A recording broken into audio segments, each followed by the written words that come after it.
عايزه اسالك سؤال، هو السكر عرض ولا مرض؟ هترد عليا تقولي مرض، صح؟ هقول لك تمام. اركن القناعه دي دلوقتي على جنب، وربنا سبحانه وتعالى كرمنا بعقلنا، صح؟ فكر معايا كده شويه. انا دلوقتي شخصت سكر، او بلاش، انا جالي سمنه او انا وزني زياده، تمام؟ فهبدا ان انا اروح مثلا لدكتور باطنه. فهروح لدكتور بطن عشان وزني الزياده ده، مثلا جالي مرض ضغط او سكر او ايا كان، فدكتور البطنه هيبدا يكتب لي في روجيتا عشان يخفض بيها السكر او الضغط اللي عالي، او ايفن حتى العرض اللي موجود دلوقتي اللي انت رايح له بيه. طيب انا ما رحتش لدكتور بطنه وانا وزني مليان، فبدات اروح لدكتور جراحات سمنه. فالدكتور بتاع جراحات السمنه لا، هو ما بيعرفش يكتب روجيتا، هو ده تخصصه جراحه، فهيبدا يدخل عمليه، يقول لك احنا ممكن نعمل استئصال معده، ممكن نعمل مش عارفه تحويل مسار، صح؟ طب انت لما عرفت الخبر، او انت وزنك زياده او ايا كان، لا انت ما خدتش الوي دي ولا الوي دي، انا قلت اروح لاخصائي تغذيه. فاخصائي التغذيه شغله ووظيفته ان هو يكتب دايت بلان، ولا ليه علاقه ان هو يكتب ادويه، ولا بيفهم حاجه ان هو يخش يعمل العمليه الجراحيه. طب لا انا ما خدتش الطريق ده ولا الطريق ده ولا الطريق ده، وقمت رايح لهيلث كوتش واخصائي تغذيه. يعني ايه بقى، ايه الفارق؟ ما ده كان اخصائي تغذيه بيكتب دايت بلان، اخصائي التغذيه اللي هنا كان هيعمل وظيفته، كان هياخدك من الفعل على طول، انا عايزه اخس او انا عايزه اعمل حاجه الفلانيه، فهوب يلا بينا نعمل دايت بلان، ويكتب لك الدايت من اول قعده.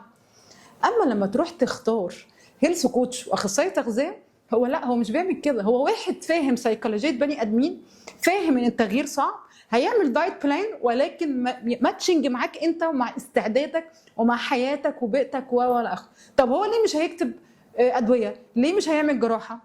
لان هو ده مش وظيفته. فبالتالي انت المايند سيت بتاعك بيقول ان السكر مرض، لان انت بتروح للشخص اللي هو وظيفته يكتب ادويه، فبالتالي انت بتتعامل ان هو مرض.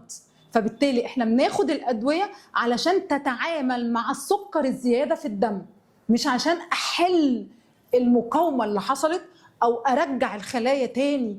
لا، انا بتعامل مع ايه؟ مع العرض اللي هو ارتفاع السكر. ايه ده؟ مع العرض؟ ايوه. ما هو فكر بقى، مش احنا ماشيين مع بعض بالعقل؟ هو ايه اللي حاصل؟ مش هو السكر عالي في الدم؟ ما انت لما بتلاقي السكر عالي وانت رحت بتحلل السكر عالي في الدم، صح؟ فالدواء بيعمل ايه؟ المنظم او المحفز بيخفض السكر اللي عالي في الدم، فتروح تحلل تاني تلاقي السكر مظبوط، الله الدواء جاب نتيجه. لا، هو الدواء اتعامل مع العرض اللي هو السكر اللي عالي في الدم. اما لما انا بختار الشخص الصح اللي هو بيفهم يتعامل ازاي مع ارتفاع سكر الدم، وبيبقى فاهم ان اصلا فيرست لاين تريتمنت، الدراسات، الخط العلاج الاول لمرض السكري لايف ستايل موديفيكيشن. يعني ايه؟ تغيير نمط حياه.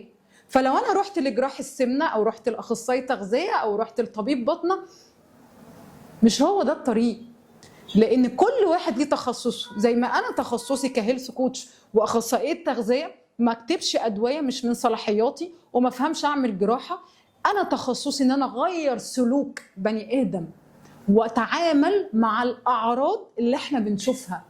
وصلت؟ ودلوقتي اكتب لي تحت في الكومنتات، انت شايف السكر عرض ولا مرض؟